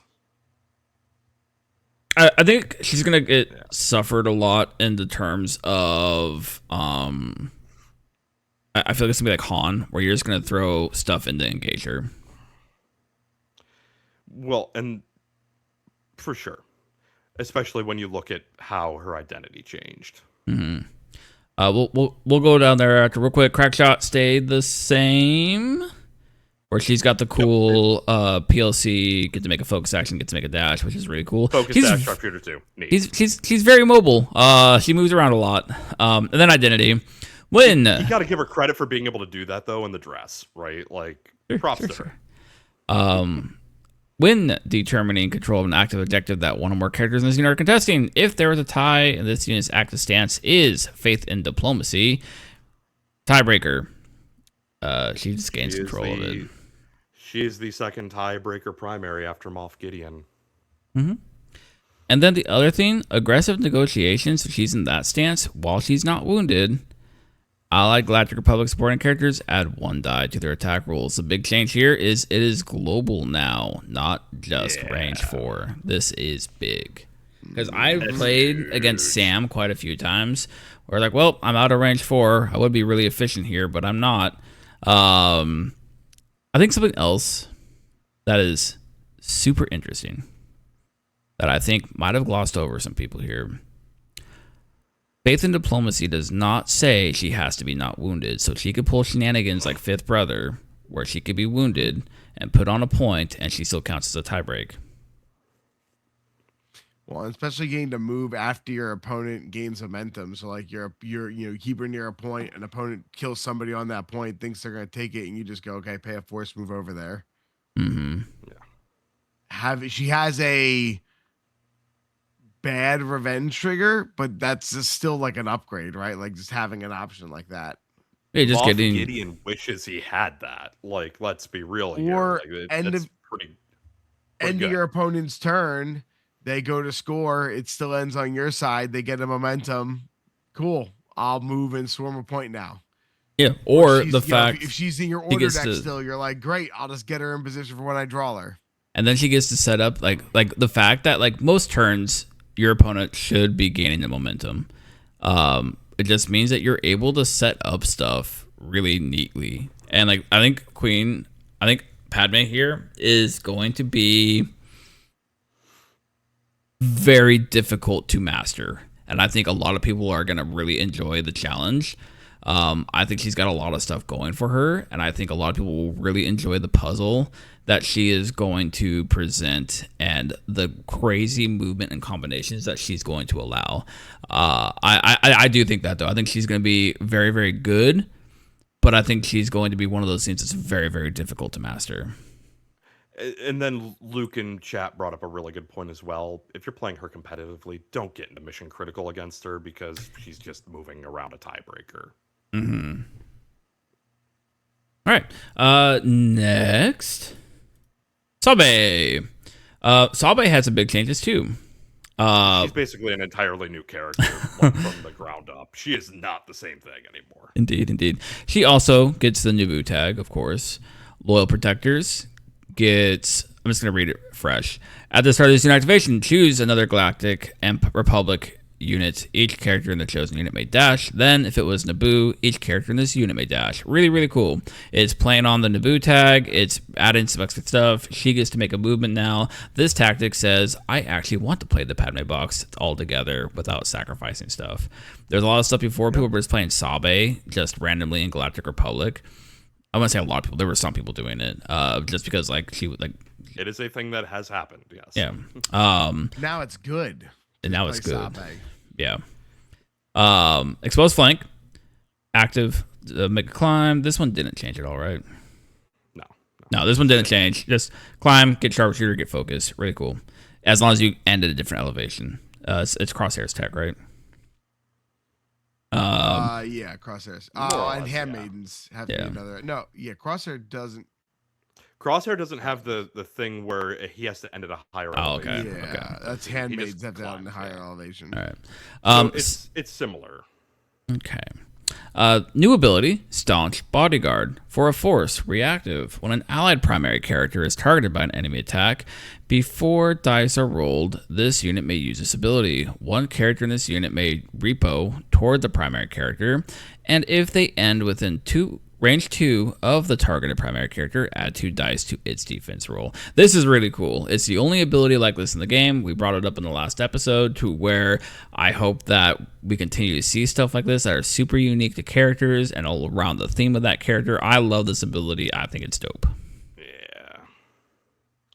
It's super cool because like she was already kind of doing this with her cover 1, but now it's just 2 dice to the defense roll. Like Mhm. that's better.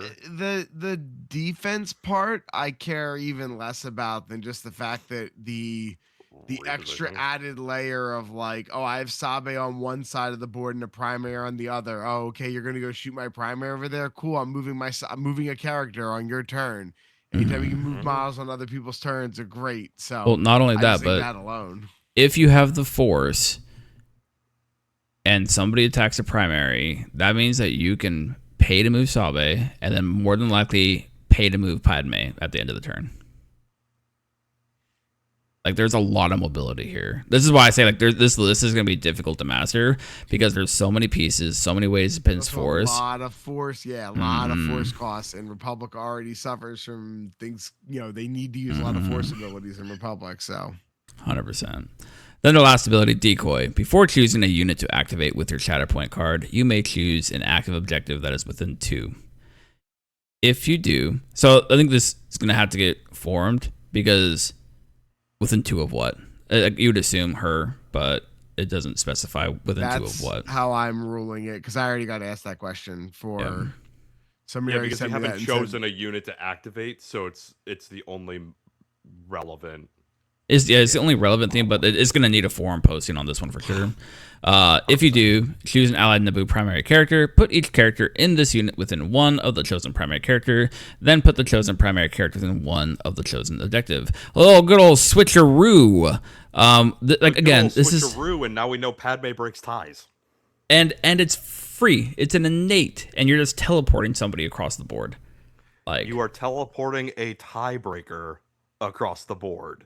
Like that's it's just like nuts. It's just another example of why this Padme box is going to be extremely difficult to master. There is so much going on.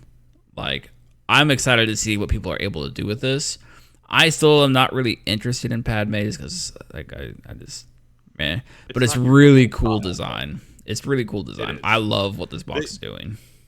They did something really, really unique with this box, which I think it was just kind of a smattering of like stuff before. Now it's like, oh, this box has an identity, and if it gives us a hint of what to expect out of like Qui-Gon and the Naboo guards and everything, like Naboo's gonna be a very viable archetype if this is what they're going for. Like it's just moving, and you're playing a shell game all over the place, and you have no idea what your opponent's gonna do with it.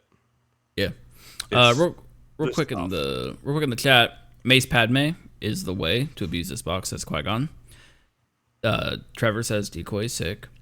Luke says fun with Mace 2, a lot of happening on the Shatterpoint turn. That's pretty cool. And then Leland says, man, I want Qui-Gon to have Naboo so I can model him in a handmaiden dress. I think that'd be super cool. No one's gonna stop you. No one's gonna stop you. Get in there.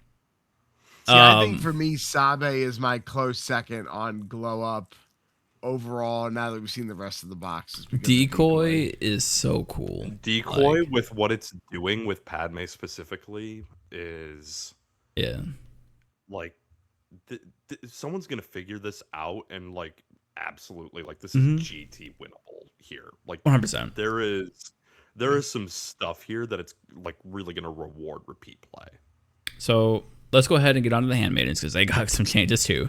Again, I just want to say it again. So far, these 2 bangers. I still think that this box is going to be very difficult to master, but it's going to be so rewarding when it's mastered. All right, handmaidens, exposed flank. Same thing we talked about. Sabe, coordinated fire, disarm. We all know what that does. Intercede. Well, it's not wounded. Enemy characters engaged. Cannot target allied primaries or secondary allied characters. Nothing changed on their abilities. It's just besides, a combat tree, right? They get Naboo. Yeah, it's just a combat tree. Oh, Naboo, yeah. Yeah. Then combat tree. They get. They just changed the 3rd and 5th step, right? They also got an extra melee defense die. Yeah, so they got some better defense.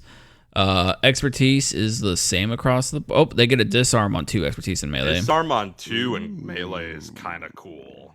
And then the banner, they have 2 shoves on their tree. 1 on 3, 1 on 5. They're not rolling a whole lot of dice. So they lost the disarm on their tree. It just obviously moved to their expertise, which I think is a fair trade-off. But yeah, I think it's fine. I like they're it. not rolling a lot of dice, so Yeah. Just they needed shoves, just having shoves, period. Even if they're a pipe dream at 3, like, and they're unreliable, just give them the option. Yeah, it's a lot of really cool stuff. Shove repo on a tree to get on a step together is just kind of fun for geometry. Yeah. And the fact that it's in the same box, you get to pick the order.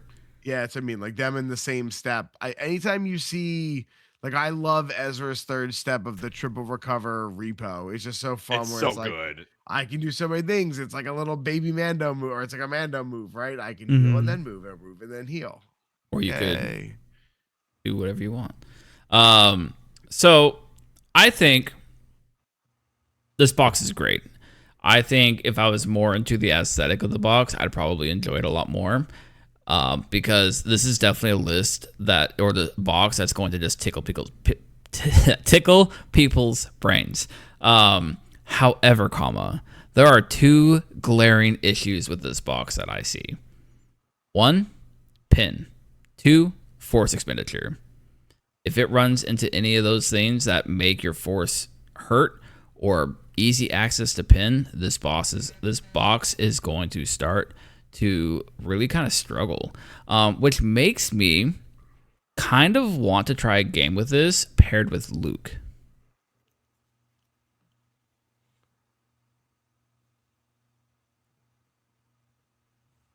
Not Australian Luke, like Luke Skywalker primary. Luke only benefits rebels on his identity. Oh, god damn it, you're right. God damn it. Never mind. Yeah, you guys were looking at me weird. I'm like, what did I say? The Force things, I'm over here like, oh, this is like a date night situation where you're running Anakin Padme for some Force recovery and 4 Force to start. You can't say date night because it's his mom. You can't say date night. That's just weird. Anakin Padme. What are you talking about? No, when you said it. No. You said it's like date night with when it's not Luke, not the Luke. Oh, okay. List. Yeah, no, like the old date night list of Anakin. I didn't say we were playing Luke Leia. I said we were playing like Anakin. Well, fine. The old one was the Vader one. Yeah, Leland, I was wrong. I for some reason, whenever I think of Luke, I think his tag. I'm dumb. Okay, don't be mad at me. They could be from the Galactic South. Fair enough. Anyways, I think if you can find ways to get around the fact that pin severely hurts this list and give it a way for like easy access to force refresh, I think this list will sing. I think it needs those 2 things. There's got to be something that does some sort of condition removal. Yeah. You know, like Padawan learners maybe. We'll get there. Oh man, can be Rex or Fixer for extra heals. Yeah, there's plenty of options, especially in Era. There's a lot of options. I just think I think it's worth noting that if you can do it. I think it's worth noting that if you want to play this box, I think those are the first 2 things you look for is ways to get rid of conditions and probably a force refresh. Yeah. Or a force refresh on 4 Force. Hi, my name is Anakin Skywalker, and I'm here to rescue you. Or, yeah. Thoughts? What do you guys think about this errata? We haven't even hit it all yet, have we? Yeah, you missed some in your slide. Kit Fisto, Padawans. We got a new model. Because he's a freaking. He's a freaking new model too. His kit is so different. Kit Fisto. I see what you did there. Yeah. Different Kit Fisto. Different Kit Fisto. He's very interesting now. Yeah. Before I actually thought he was perfectly fine before, but him getting buffed, he's above. just different. He got a side grade, but it's I think it's a better. No, I think it's a buff. However, I don't know. I like this kit really. I like this kit a lot. I think he fits in a lot more places. I think he's less tag dependent. He wasn't so tag dependent before, but he's even less now. I think he just cares about having 1 or 2 Galactic Republic things, which I guess he didn't really care anyways before either. But I don't know. I never really was interested in kit, and now I'm kind of interested in kit. 4 speed. Good reason, I think. 4 speed. Pay 1 because move. Second ability, reactive. Create an opening. Cost 1. When a character in this unit makes an attack during the modified die step, this may use this ability. Change one result in the defense roll to a fail. That's big. His combat trees didn't change. He still throws 9 dice in Ataru, and with Vader, that's 12 dice, and he's healing on 2. And now he's also like effectively MCP piercing a result for a force. Okay, I have no complaints here. Like, just hit harder, dude. Yeah, I love this thing. Like he is so cool.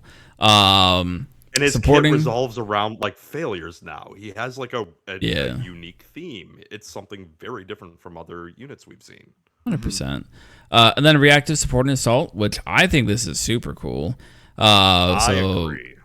If the attacking character is when another allied Galactic Republic unit makes an attack as part of a combat action, after the effect is resolved, this unit may use this ability. If the attacking character is within 5, one character in this unit may dash. I think that's super cool, and it does a couple of interesting things. One, like I've seen some cool plays with Sabe with the coordinated fire assault, and it kind of like she lost it, but kind of ported over here with a different timing window, and I think it's super cool. Like it's a way to like you're effectively mechanically giving like kit covering fire to advance up the board or get onto an objective. There's a lot of creative ways that you'll be able to use this, and it helps make up for the fact that like he lost his thing where he gets to reposition out of engagement. He's got more movement elsewhere. So what I think is really cool is with support and assault, you can set up his identity to just be stupid. Yes. Which is once per turn, when an enemy character within 3 makes an attack after the effect resolved, one character in this unit may jump as long as the attack roll contained 1 or more fail results, which is pretty likely. The other half of his identity... Looking at you, boss, you can fail an attack roll now. The other half of his identity, once per turn, when an enemy character within 3 defends against an attack after the effect is resolved, one character in this unit may shove the defender if the defense roll contained 1 or more fail results. This part is like, oh my god. And I forgot who brought it up. I don't know if Phil, you brought it up, or somebody else. I can't remember who brought it up. Kit can make it possible to shove on Savage's attacks. Correct. I didn't bring it up, but it is correct. And I was also, like, oh my god, this is so cool. On his Ataru attacks, he already has access to 3 shoves, and if he goes full tree, that's 4. Like, he is going to banish you to the far corners of the table. Like, but having, like, that's such a unique design space where it's like, hey, I'm attacking this thing, and Kit Fisto just happens to be near you, and now I'm getting a shove that Steadfast does not do a thing about. Like, Leland just said the shove also bypasses Steadfast, which it does because it is not part of the tree. That is correct. So he's going to get on objectives, like when enemies make attacks, he's going to react to it. It's cool because it's like a super revenge trigger. You don't even need to kill, like, you just roll a failure result and Kit's jumping. So it keeps some of the spirit of his old Kit where he's very sticky onto objectives, and now makes it like a reactive to your enemy just doing attacks. And then he's in position to provide steadfast countering shoves. And that's kind of really cool. I think also, I'm glad they didn't make the stipulation that he had to be alive for any of these things. Right. I think it just keeps him a lot more viable. But no, I really like it. I'm excited to see what he can do. To me, it feels like a big upgrade, at least in the way I would want to play it. Like, certainly we have like Lamb Chop, who was doing really well with Kit before. To me, it feels more like a card I want to play with. I'm not saying the old Kit was bad. I'm not even necessarily saying it's an actual upgrade. I just feel like it's more speaks to the way I want to play the game. I think he does something with your team more. I think the coolest thing about it is previously it was just, here's another Jedi who does pretty much the same thing as all the other Jedis. Now he's doing everything different. This is I think this is really cool. It makes me want to get Kit. I don't have him. I want him now. Because I think to your point, right? Like outside of his supporting assault, he can play anywhere. A lot of characters are perfectly happy to benefit from his identity. Like, and you could play the core box Mandos with Lumi and Kit Fisto and Luminaris triggering his supporting assault on her reposition on 1. Like, you get a lot of really interesting movement. Just it's a Mandalorian list with Kit Fisto and Luminar on Dooley. Yeah. And that's just in that era before you start doing anything real crazy. I think it's really cool. Matt, you have any other thoughts on Kit? Nah. Accuser? Anything else? I'm just excited that it's complete. I liked his old Kit, but like now he's doing something completely unique. And the big thing I think a lot of people didn't like Kit Fisto before. He wasn't really doing something to impact your team, and they found a way to do it with Kit Fisto. That's not like, all right, cool. He gets a tactic where he gets to dash somebody. Like that was the easy answer to make it do more. This is so much more creative and a lot more interesting. 100%. All right. Oh yeah, Padawan learners. These guys got a buff. A very pleasant surprise. I did not expect this. Yeah. I love this. I didn't think they needed anything. Number This one, is a nice surprise. Number one, they got +1 health. Amazing. Like Always great. Echo and Tech Weep. A 3 cost with 8 health. There are 4 costs that have 7 health. Like this is so good. Lessons learned is still the same. They get to tactic recover 1. Force rush still the same. Still great. Still great. But now it actually matters because they have innate impact 1. Yup. They hit a lot harder in the Darth Vader lightsaber whirlwind list. I just think it's really cool to like I was already really high on like Balin with like Clone Wars era Shaak Ti learners. Now I'm even more high on that because Balin makes them even more efficient on top of that impact. Yeah. Like these little dudes are gonna slap so hard for no reason at all. I love these dudes. These dudes are so cool. I love it. But yeah, they get impact, and then they basically have their own little identity. Which did that change at all? It looks like it's cleaned up a little bit. It changed a lot. It's not reactive; it's innate. You don't pay for it. Oh, that's it. Yeah. That's it. Yeah. So it being innate is massive. When a character in this unit makes a melee attack as part of a combat action, that's the same. When resolving, so it cuts out before dice are rolled. So the timing doesn't matter because there's no innate. So when resolving recover from one of his chosen combat tree options, you get to do it from range 3 instead of 2 to remove a condition or damage. This is great.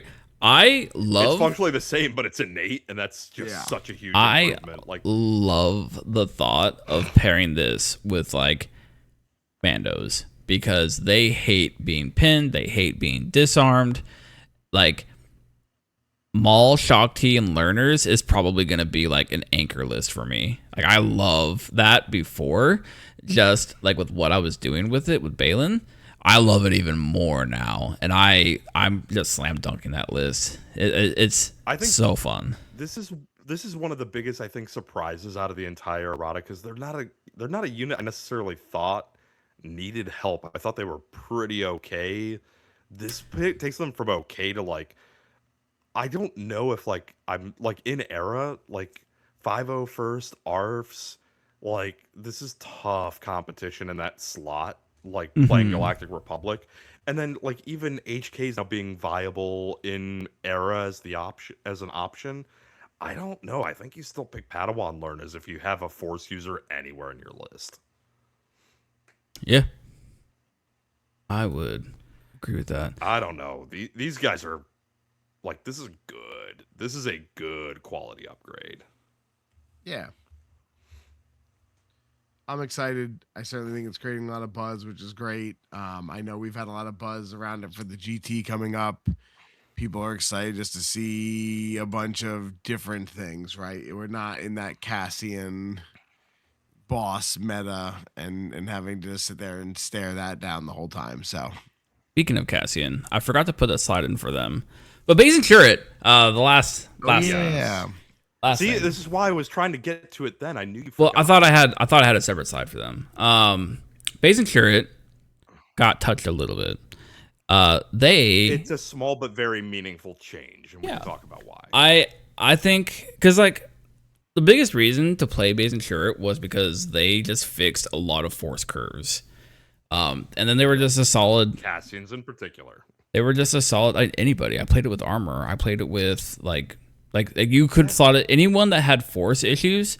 Like if they were the same that they were, how do you fix Padme's force issues? Cool. Base and Curate on the other side. I don't care. Like now you're not going to do that anymore because number one, they don't get to be refreshed until they are injured, and it stays as one the entire time. It doesn't get incremental.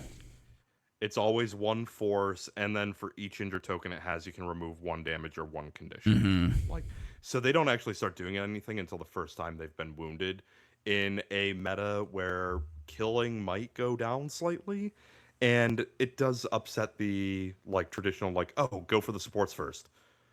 No, do not do that. Do not kill them because, well, you're only giving them reason to get their list off the ground more. Like, now you just condition stack them because they can't get rid of it until they're injured either.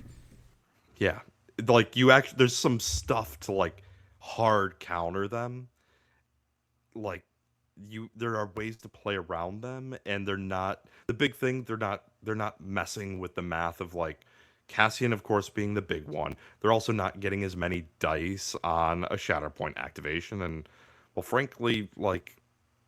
I wouldn't want to Shatterpoint them much anymore anyway. So I don't know. Like it is of the changes like textually, they got like the fewest changes, but I think it'll have some of the biggest impact because to Diz's point, you could play them anywhere and functionally they at minimum were a force neutral activation or at their best force positive, and that's not something your support should be doing. It was bad.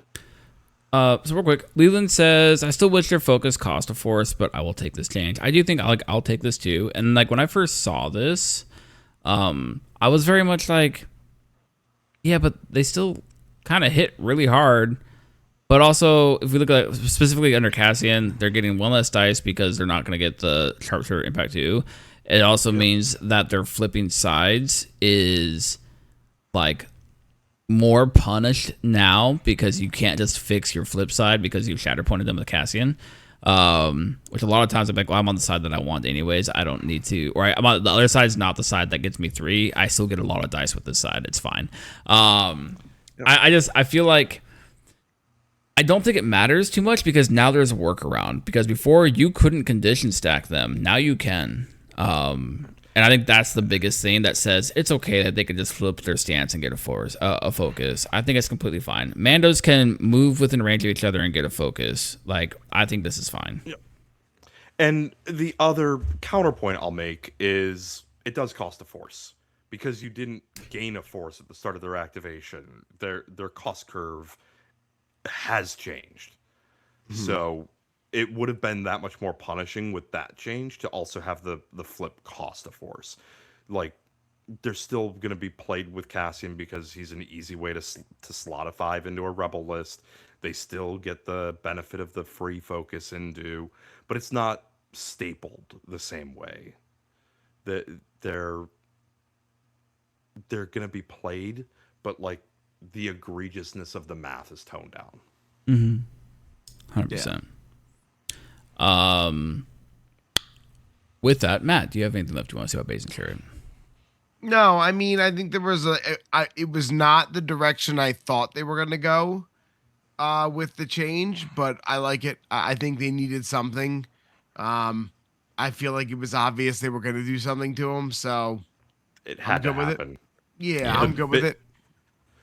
Honestly, the biggest disappointment is the card from Worlds last year is not going to be something I get to use anymore. I mean, that's what Leland said earlier about the kit. The plastic kit card is no longer a thing.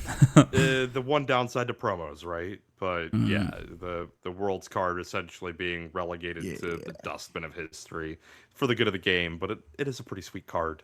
Yeah, cool stamp. All right.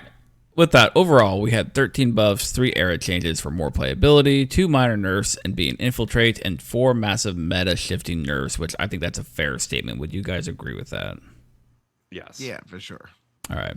Overall, 21 massive changes for the health of the game, which I think I was reading somewhere that said AMG had said somewhere that they were only doing like 12 changes or something like that.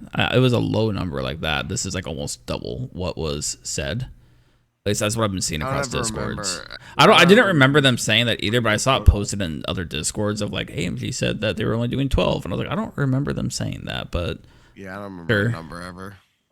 Yeah, I don't remember a number. I think they said it was smaller than the last one, but I don't think they put a number. They did. I remember smaller, but the first one was like 30 something. So Leland says he had heard 10 plus, which hey, we're at double 10. So I think this is all really good. I think that the changes are all very good. We discussed plenty of them here.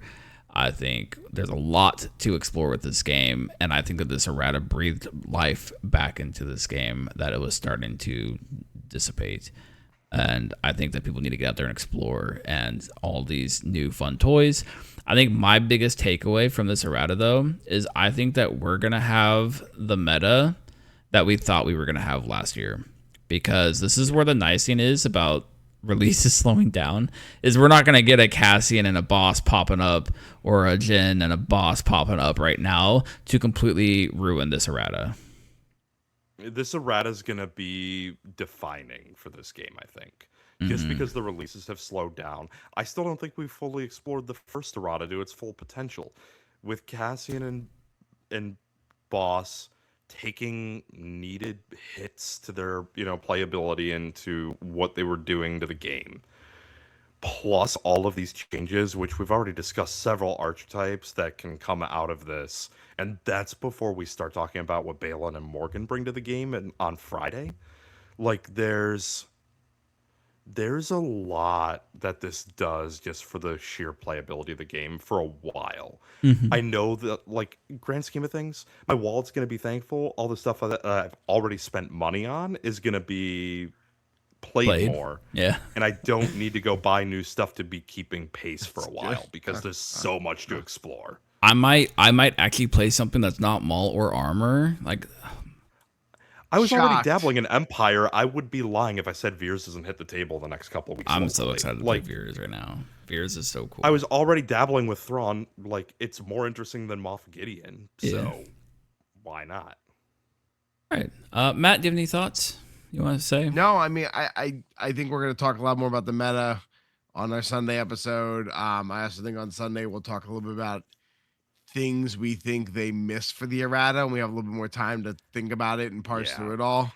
I think I still want to process all of the different iterations. Like I think we've seen some obvious things. I want to start seeing, like, well, outside of, like, I'll use Sabe as an example, right? Like, where does Sabe fit outside of just her box? Like, is she good enough to start branching out? What does that look like? So there's a lot to unpack, and then I want to do that before we start talking about what we think was missed. Sure. And I think the big takeaway as well is, like, if we're actually looking back on it, outside of, like, Kit Fisto and Sabe are functionally new characters, and Padme's close, but most of the other Padme's identity actually functions now. That's like yeah. We'll put her, like, kind of almost entirely new. Like, outside of that, though, it's a few small text changes here and there, but, like, these small text changes have huge impact. There's going to be a lot to digest on this. Like, Basin Shira, like, it's one ability on their block of text on their card, and it changes so much in Rebel list building. Padawans, one thing changed to an innate, and they got impact 1. Wow, that's huge. It's very small, but defining for these units. All right. With that, is there anything else that you guys would like to talk about? So much, but we still need to have things to talk about Sunday. All All right. With that, thank you for listening. Go play some games. If you TTS, it's already been updated. Go check it out. Go play games. Enjoy what you've spent your money on, and go have fun Yeah. with your friends. And more importantly, go in the Discord and tell us how these games go, because like there's only so many games we can get in a day with the three of us. Like, tell us how your games are going. We want to hear about all the cool stuff these characters can do. Give us your feedback, your bat reps. We want to hear about it. I want to know how Kit Fisto and Padme are doing. That's pretty cool. 100%. Yeah. With that, Accuser, take us home. Oh, the most Star Wars thing you can do is sit back, count your credits, and profit off what you've already purchased with your hard-earned winnings in the corner of the cantina.